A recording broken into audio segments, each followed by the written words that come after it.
I swam underwater for 2 whole days and nights. Right when I was about to pass out, I finally broke through the surface. I gasped for air like my life depended on it. But when I turned around, I saw them, James and Bob. They were clinging to a float, pale and barely conscious. I looked around. There were pieces of the plane wreckage, and somehow, 2 kayaks. I dragged them over and pulled the guys aboard. But I didn't feel any relief. We were surrounded by nothing but ocean, not a single sign of land. And this was still a war zone. Our chances of being rescued were nearly 0. James and Bob started to break down. They were sure we were going to die. I checked the survival pack. 2 chocolate bars, 3 bottles of water. Could have been worse. If we rationed it right, we could last maybe 2 weeks. So we started drifting through the Pacific, with no direction and no plan. At night, we curled up in the cold, damp kayak to sleep, but soon, a strange bumping sound woke us up. Sharks. Not just one, several. They circled us over and over. None of us slept that night. Thankfully, they left by morning. At sunrise, I saw a rescue plane flying overhead.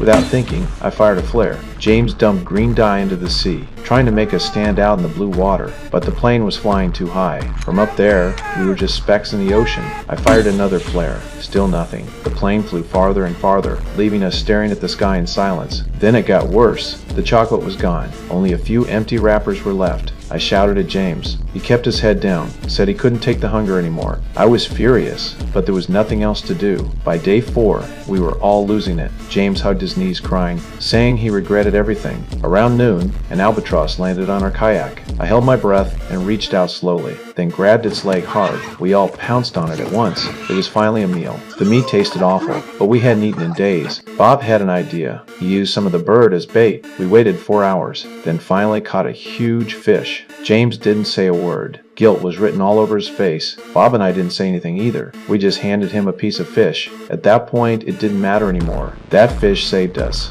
Its protein kept us going for another 18 days. The sun burned our skin until it peeled. The pain was unbearable. We tried to hide in the shade as best we could. We kept looking at the family photos in our pockets, holding on to those smiles to keep us alive. Then one night, the sea suddenly went silent. Moments later, the storm hit. Waves slammed into us like beasts. We held onto the kayaks for dear life, thinking only one thing: don't die. Maybe God really hurt us. When it was over, we were still alive. Even better, it started raining. We opened our mouths and drank, caught every drop we could. Water was no longer a problem, but we hadn't caught a fish in days, so we came up with a new plan: go after the sharks. I waited for the right moment, then grabbed one by the tail. With all our strength, we pulled it onto the kayak. I didn't hesitate. I stabbed it until it stopped moving. The meat was tough and foul, but it kept us alive. Day 27 came. We were still drifting. Just when I was about to give up, I heard the sound of an engine. I looked up, a plane, flying low. I fired a flare. This time,